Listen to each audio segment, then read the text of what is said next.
Bonjour et bienvenue sur cette vidéo. Nous allons continuer ces vidéos formation entre guillemets où je parlais de l'oracle de Béline. Donc voici, je vous le montre de dos. J'ai fait une première vidéo pour vous expliquer, donner la signification des 4 premières cartes. On va parler du coup des cartes suivantes. Donc il s'agit des cartes de soleil. Donc il y en a 7. On va commencer par la nativité, par la réussite. Ensuite, on a l'élévation, pardon, l'honneur, hop, les amis, pensée, amitié, campagne, santé, hop, elle est tombée, et la carte du présent, des présents, parce que c'est en anglais et il y a un S, donc ça veut dire cadeau. Alors, donc, je vais les reprendre donc, dans l'ordre 5, 6, 7, 8, 9 et 10, c'est bon. Donc, on va commencer par la carte de la nativité. Donc déjà, tout ce qui est carte du soleil, le soleil nous parle déjà de lumière et de chaleur. On est aussi dans des cartes de vérité.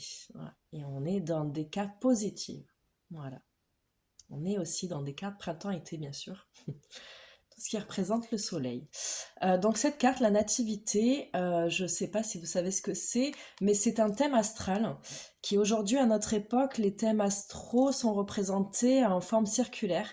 Et là, à l'époque des Égyptiens, ils étaient représentés plutôt sous forme carrée et sur du papyrus. Donc c'est un papyrus à l'ancienne, et il y a un thème astral là-dedans, enfin inscrit dessus. À l'époque, quand les femmes tombaient enceintes, pendant la grossesse, on préparait leur thème astral. Mais un thème astral, c'est l'identité de la personne. En fait, je vous explique. Je pose la carte un petit peu. Voilà la planète. On est n'importe où on est dans la planète. Voilà, on est là, par exemple. Au-dessus de nous, pile poil au-dessus de nous, il va y avoir une constellation. Ça va être notre signe astrologique. Et pile poil en dessous de nous, dans le même axe, il va y avoir notre ascendant. D'accord? Et en fonction de là où on est, à l'heure où on est, le jour et le lieu, on va pouvoir inscrire selon les planètes où on se place par rapport aux constellations, comment elles étaient placées. Bon bref, c'est un peu compliqué, je vous la fais rapidos. Mais bon, là, dans ce thème astral, toutes les planètes sont bien représentées. On a aussi le soleil en haut, la lune en bas. Et selon où on va naître et à quelle heure, tout ça, on va positionner le planète et on va lier les constellations. Donc là, en fait, bon, on voit des petits traits, mais en fait, c'est pour dire qu'il est vide. Parce que s'il serait rempli, on aurait des liaisons. Comme si vous connaissez un thème astral dans nos temps actuels, ben, c'est circulaire, c'est rond, mais c'est pareil à toutes les planètes autour et on a des liaisons, des triangles, des tatati tatata. Donc là, il s'agit d'un thème astral vierge. Parce que quand les femmes étaient enceintes, on savait que le bébé allait naître, tac, on préparait le thème astral et dès qu'il naissait, on remplissait les lignes. Donc là, cette carte me représente une grossesse, mais le bébé n'est pas encore né avec cette carte. Ça me représente aussi un projet qui va naître. Il n'est pas encore né. Il est en préparation, il est dans le ventre, le projet. Donc on parle d'un projet qu'on a préparé depuis déjà quelques mois, voire quelques années, voilà, quelques temps, qu'on a mis du cœur. C'est notre création, c'est notre bébé. Et bientôt, on va célébrer cette naissance. Après, ce qu'il y a cette naissance, faut dire que ce projet, on peut y voir de la longévité dans ce projet, tout comme un bébé. Parce que si elle représente la grossesse, ben bien sûr, si la grossesse aboutit, on croise les doigts à chaque tirage, mais en général, les grossesses aboutissent à un bébé, et ce bébé, quand il est là, ben, on l'a pas pendant 2-3 jours, on l'a pendant toute la vie. Donc si c'est pas un bébé, c'est un projet, et si c'est un projet, c'est un projet où il y a un potentiel de long terme, vraiment où on va s'en occuper, on va le voir grandir, on va l'éduquer, enfin voilà, le voir se développer, on va s'investir. Donc ça va être fatigant, comme quand on donne naissance, hein, on est fatigué. Pour autant, on est très heureux, on est très enthousiasme. C'est une carte un peu, voilà, où il y a un peu pas mal d'émotions mélangées, puisque c'est très très bien, c'est génial une naissance, mais il y a aussi le côté, le revers de la médaille qui fait qu'il faut se préparer parce qu'il va y avoir du boulot après, il va falloir s'en occuper, le faire grandir, être vigilant, tout ça, parce que quand on a un bébé, on a une responsabilité en plus. Donc voilà, cette carte est très très positive. Pour une question de grossesse, elle est de très bon augure. Pour une question de professionnel, là, il y a un nouveau projet qui arrive ou alors un nouveau poste qui arrive. Euh, Au niveau santé, cette carte peut me parler du système reproducteur, d'accord? Donc si elle est très bien accompagnée, c'est très bien. Si on a des cartes avec des énergies négatives, on peut identifier ici d'où viennent ces énergies négatives et on peut identifier peut-être le système reproducteur, d'accord? Voilà. Ensuite, on va passer par la carte de la réussite. Vous voyez, donc c'est une couronne de laurier et il y a une médaille au bout. Bien sûr, il y a le soleil, donc c'est très positif. Cette carte me parle de réussite, il y a marqué le mot réussite. Donc, c'est tout simple, si s'il y a une question par rapport à une épreuve, c'est de bon augure. Il y a la réussite. Si vous êtes en formation, ça va cartonner. Si vous êtes en train de passer un concours, même sportif ou n'importe quoi, vous allez cartonner, c'est pas mal. Par contre, cette carte me dit pas que vous allez cartonner les doigts dans le nez. La médaille, on la donne à quelqu'un qui a fourni des efforts, qui a passé des épreuves. Il y en a qui n'ont pas eu la médaille, n'oublions pas, parce qu'on ne la donne pas à tout le monde. Vous l'avez eu, enfin du moins si vous la sortez dans votre tirage. Donc cette carte de réussite n'est pas une réussite non méritée, elle est très méritée. Il y a eu beaucoup d'épreuves passées, il y a eu des efforts fournis. Et des fois, cette réussite n'est pas reconnue par l'entourage ou professionnel. Des fois, elle l'est reconnue, on peut le voir avec la carte de la renommée par exemple. Mais en tout cas, quoi qu'il en soit, avec cette carte, très très belle réussite. Voilà. Ensuite, on va passer à la carte de l'élévation. Donc, vous voyez, c'est une échelle donc, qui est posée au sol. Hein. On voit bien qu'il y a plusieurs marches, une longue échelle. Et une pyramide, hein, en or en plus. Hein. Pas n'importe quelle pyramide. Hein. Là, elle est dorée. Donc, c'est vraiment le soleil, hein, couleur du soleil. Très, très, très belle carte. Encore une fois, toutes les cartes du soleil, de toute façon, sont très, très belles, hein, très bonnes, très positives. Mais là, on parle de une structure qui a des très, très bonnes bases. Les bases sont tellement bonnes qu'elles peuvent monter, évoluer. Ok? Cette structure est tellement solide qu'en cas de tempête, et je vous montrerai tout à l'heure une autre carte qui représente une toile de tente, là vous allez voir c'est pas du tout la même structure. C'est-à-dire qu'en cas de tempête, cette pyramide elle va tenir.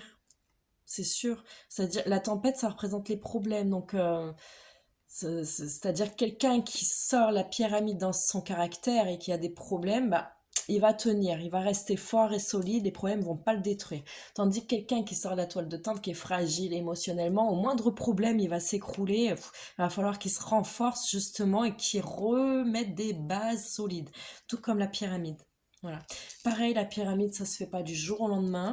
Euh, voilà. C'est pas une question de long terme. Alors, là, il y a pas forcément une carte de temps hein. Avec cette carte, il faut analyser les autres cartes pour voir si c'est rapide, une évolution rapide ou une évolution lente. Euh, mais par contre, ça montre, ce qui est sûr, c'est que ça évolue. Ce qui est sûr, c'est que ça évolue. Donc, quand on est au niveau, quand on est dans une question professionnelle, par exemple, cette carte me parle d'une évolution de poste, peut-être d'une opportunité de monter en responsabilité, voire pourquoi pas d'une évolution de salaire aussi. D'accord? Dans la famille, si en plus on a le symbolique de la nativité à côté, là c'est clairement qu'on agrandit la famille évolue, la famille s'agrandit. Euh, Dans la santé, attention, comme je disais, toutes les cartes du soleil sont très bonnes, mais il faut savoir les lire avec les autres. Par exemple, si on détecte plusieurs cartes négatives dans la santé, avec cette carte-là, suivant si elle est au début, au milieu ou à la fin, en plus ça change tout, ça peut détecter un problème qui s'agrandit. Ok? Donc attention avec avec les cartes positives, hein. Elles sont positives toutes seules, mais accompagnées, elles peuvent nous aider à détecter d'autres choses négatives aussi, hein. Voilà. Donc, c'est toujours bien de détecter pour éliminer le problème, hein. Mais cette carte peut parler comme ça aussi. La clé de cette carte, le mot-clé, c'est évolution. Voilà, on évolue, on s'agrandit. D'accord. On parle aussi personnellement d'une évolution spirituelle, puisque nous avons l'échelle qui nous représente le lien entre la terre et le ciel, hein, pour monter, pour voir les anges, entre guillemets. Cette échelle, voilà, représente notre ascension un peu spirituelle. D'accord. Le fait d'y voir plus clair, le fait d'être plus solide, d'avoir plus confiance en soi, aussi, cette carte peut représenter ça. Quelqu'un qui est sûr de lui, qui bouge pas dans ses convictions, qui est solide. Ça me parle aussi de force, hein. Si dans la santé elle sort avec des cartes bien accompagnées, on parle de quelqu'un qui est très très fort physiquement, mentalement, émotionnellement, donc qui a une très bonne santé, hein. Je vous disais le contraire tout à l'heure, si elle est très mal accompagnée par plusieurs cartes mauvaises, mais en général elle est très bonne, ça me parle d'une santé assez forte quand même. Donc c'était la 6. On passe à la numéro 7, la carte de l'honneur. Vous voyez, ce sont des instruments de justice, je ne sais plus comment on appelle ça. J'ai le mot sur le bout de la langue. Des... J'ai plus le mot, bon, vous chercherez. Spectre, comme ça, je sais plus. Bon, et puis nous avons la couronne qui représente la couronne du roi. En général, bon, le roi Salomon, vous le connaissez, c'est celui qui a le bon jugement. C'est une carte de justice, cette carte. Ça me parle de quelqu'un qui est juste, quelqu'un qui a de la valeur. La carte de l'honneur, c'est quelqu'un qui est honorable. On peut lui mettre les honneurs. C'est un peu aussi la carte, un peu de la médaille aussi, parce qu'on le félicite d'avoir accompli quelque chose, d'avoir fait quelque chose de bien. On le félicite, voilà. C'est quelqu'un de humble, quelqu'un de juste. Alors, quand on parle de personnalité, là, on va parler de quelqu'un qui a de la valeur, hein, qui a des principes et des valeurs, qui est assez droit, voilà, qui est assez juste, euh, quelqu'un de mature aussi, hein, parce que la couronne du roi représente pas un valet, représente un adulte responsable qui a un bon discernement, un bon jugement. Donc si cette carte sort, ça veut dire en général, ça me parle d'une personne solide qui a des valeurs sûres, en qui on peut avoir confiance. Ça peut me parler s'il y a un problème, si cette carte sort, peut me dire que le problème va s'arranger, que justice va revenir. Là, ça c'est une carte, la justice va arriver. Ça me parle aussi de votre valeur qui est reconnue, vos capacités sont reconnues. Ça me parle aussi de votre réputation, on parle de vous en bien, l'honneur, les honneurs, on dit de vous des honneurs, voilà. C'est une carte assez favorable, d'accord? S'il y a un procès, tout ça, ça sert souvent dans des cartes où il y a des problèmes de justice. L'honneur me parle du juge, de quelqu'un qui remet la droiture en place, voilà. Ensuite, on va passer à la carte pensée amitié. Donc c'est la carte des amis, de ceux qui pensent à vous avec bienveillance. D'accord. Elle est représentée par un chien parce que vous connaissez sûrement l'expression le chien est le meilleur ami de l'homme. Ah, voilà. Parce qu'il y a une forme de complicité. Il y a aussi une forme où on n'est pas tout le temps dans le sérieux, on est comme avec un chien dans le jeu, on se lâche, on est dans le lâcher prise, on n'a pas honte, ni de nos défauts, ni de nos qualités. On est là, on s'aime et puis on s'amuse. Le chien, c'est aussi un symbole, une symbolique de protection, c'est un ami très très très protecteur. Si elle sort dans le domaine sentimental, donc si on parle du conjoint, on parle plus d'un ami bien sûr, le chien est symbolique de fidélité, symbole de fidélité, pardon. Donc ça représente vraiment, le chien c'est le plus fidèle à l'homme. On ne dit pas que votre partenaire est un chien, mais la symbolique du chien représente la fidélité, la complicité, le jeu, l'amitié. Même dans le couple, on peut être amoureux et ami, hein, entre guillemets, parce que voilà, il y en a qui sont très très complices et d'autres non. Moi, cette chien me représente une relation très très complice, surtout si c'est un ami ou si c'est un compagnon, un partenaire. Ici, nous avons une fleur une fleur, je dirais, parce qu'il y a une tige, mais qui donne 3 fleurs, voyez.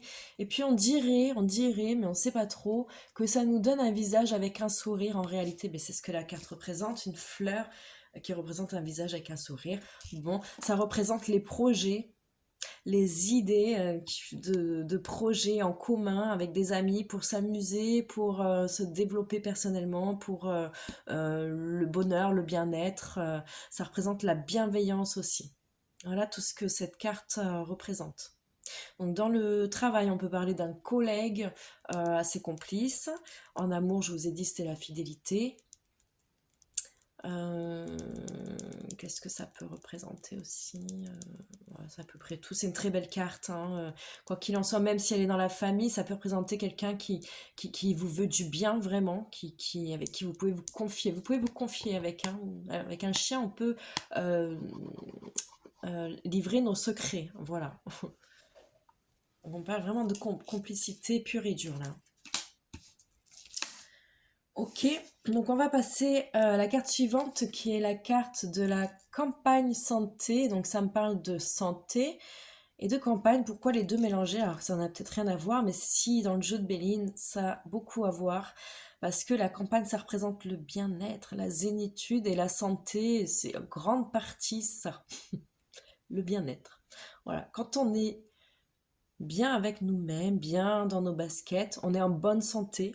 Les médecins vous le diront. Et quand on n'est pas bien, quand on a des soucis, là, notre santé peut se dégrader. Ça peut même en venir à notre santé physique. Mais cette carte parle de la santé en général. Donc on parle de santé physique, santé mentale, santé émotionnelle. Donc on a plusieurs chakras qui sont connectés à plusieurs corps. Et évidemment, la maladie n'est pas forcément que physique. Elle peut être aussi un comportement, un schéma de vie qu'on répète, des peurs. Ça peut être très mental, très émotionnel, hein. Les maladies psychiatriques, tout ça. En tout cas, elle est sortie, la carte de la santé et le soleil. Donc c'est une très belle carte. Si vous sortez cette carte dans une question santé, est-ce que ma santé va s'améliorer, tout ça, avec cette carte, c'est très positif. On parle d'une carte de convalescence, on parle là de la maison de campagne dans laquelle on va aller se reposer après avoir vécu une grosse opération, par exemple. Donc le pire est passé et là, on est dans une énergie de guérison, de repos. D'accord? Si cette carte sort, inciter les gens à se reposer, ils sont dans une période où ils ont non seulement envie de se reposer, mais surtout besoin. C'est la carte, c'est le besoin de se reposer. Et des fois, cette carte sort alors que la personne n'est pas en train de se reposer. Quand on leur dit vous avez besoin de repos, on dit oui, c'est vrai, oui, mais cette carte vous dit qu'il est temps de vous reposer en fait. Donc c'est maintenant. Parce qu'après, vous allez être plus fatigué, vous allez être plus du mal à vous remettre et ça peut aller dans votre santé physique après cette fatigue. Donc il y a vraiment un moment, un point de rupture où il faut stopper cette fatigue et se reprendre en main, se reposer et le faire. Parce qu'il n'y a pas notre voisin qui va nous prendre et nous mettre dans notre lit pour nous dire c'est l'heure. Donc il faut vraiment, c'est notre volonté et se dire, s'occuper de nous en fait. D'accord? Donc cette carte me parle de convalescence. On peut parler de quelqu'un aussi qui vient de se faire opérer et qui là, ça, les choses s'arrangent. Donc on parle de guérison. Me parle d'une force physique qui revient avec l'arbre, hein. On voit qu'il est solide, il est grand, hein. Et puis on parle de projets qui peuvent revenir, hein, si on n'arrive plus à marcher, mais on peut pouvoir visualiser de remarcher parce qu'il y a cette fleur qui est très grande. La fleur, c'est les projets, les rêves, ce qu'on plante, qu'on fait grandir. Et nos petites idées, nos petites ambitions, volontés, elles vont grandir et elles vont se transformer en concret. Donc allez-y dans les pensées positives, pensées positives, pensées positives avec cette carte. Si elle sort dans le couple, dans une question sentimentale, hein, on n'est plus dans la santé, cette carte me dit que le couple a besoin de repos, a besoin de se retrouver, a besoin d'un week-end à la campagne par exemple. Ok. Si elle sort dans la famille, cette carte me parle d'une opportunité de se retrouver en famille, dans la maison de famille, ou de voir nos ancêtres, nos proches. L'arbre me parle aussi de notre génétique, de nos parents, nos grands-parents, nos racines surtout, de là où on vient, nos origines, notre culture, le fait de se rapprocher de ce qu'on est vraiment, de là où on est né, de là où on a été tiré, de quelle famille on a été tiré, vraiment de se rapprocher de ses racines. Cette carte, elle vous demande ça. Voilà pour cette carte. Et on va terminer le cycle du soleil avec la dernière carte, la 7e carte du soleil, qui est la carte du cadeau, mais c'est écrit en anglais, il y a marqué presents au pluriel en plus. Donc c'est une main qui sort d'un nuage, donc du ciel, donc c'est très symbolique, hein. Il y a une main qui sort du ciel et qui vous donne plein de choses, et c'est pas n'importe quoi, c'est pas de la merde, hein, ce qu'on vous donne, entre guillemets, ce sont des bijoux, de l'or, des diamants, des médailles, du pouvoir. Cette carte me parle d'un cadeau qui est mérité, on vous gâte, il y a un cadeau qui arrive, vous allez être gâté. C'est pas non plus forcément un cadeau matériel, même si c'est représenté par des biens physiques, hein, des cailloux, une couronne. Cette carte peut me parler d'un cadeau aussi, d'une parole, d'un compliment gratuit, entre guillemets, d'un effort, d'une attention. Par exemple, s'il y a un problème de couple, parce qu'on est en attente et tout, si cette carte sort, je vais vous dire, il va vous donner ce que vous attendez, il va vous donner ce que vous voulez, il va essayer de vous donner en tout cas. Bon, voilà, cette carte me parle aussi de félicitations, peut-être au travail de prime, hein, au niveau professionnel, ça peut me parler d'une félicitation ou d'une prime, peut-être même pourquoi pas une opportunité pour évoluer. Si en plus on a la carte d'évolution tout à l'heure qu'on a vue, hein, on peut voir ça comme ça, une opportunité d'évoluer, un cadeau, hein. Euh, s'il y a des personnes autour de cette carte, par exemple s'il y a les cartes de famille ou d'amitié ou quelqu'un, ça peut me présenter quelqu'un qui est très généreux, qui est assez généreux. Voilà. Et ça peut représenter, n'oublions pas que cette carte, cette main sort du ciel. Donc ça peut me représenter d'un don karmique, un don du ciel. Quelque chose qu'on attend, qu'on ne pensait pas que ça allait venir. Et pouf, ça tombe du ciel, hein. Donc il faut en profiter, il faut vraiment le chérir ce cadeau, il faut le respecter surtout. Quand on a ce cadeau, il ne faut pas se dire que c'est rien, c'est quelque chose. Même si on se dit que c'est rien, en fait, en réalité, ça représente beaucoup pour la personne qui vous le donne. Voilà. Donc voilà pour ces cartes du soleil.